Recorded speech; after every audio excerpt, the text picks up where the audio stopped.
Okay guys, today we are removing my sports bar on my Nissan Frontier. I am replacing it with a bed rack, so I just wanted to film this just in case anybody else has questions like I did. There's just a few bolts that you need to remove from the T-slots in the bed. And then there is one wire that connects to the brake light to function the brake light. And it's actually just right behind um, this rear tire over here, right on the frame, right behind it.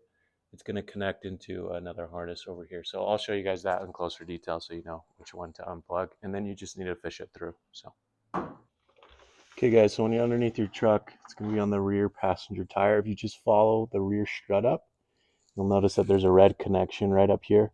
All you have to do is disconnect this, cut a few zip ties, and it's going to be this cord right here. This you'll fish through the bed of the truck, and it'll come off with your sports bar. I recommend probably zip tying some of the stuff back up, and I'm just going to cover this connection with some cable tape, and then maybe I'll go buy like a cap or something for it, but for now I'll just cover it with tape.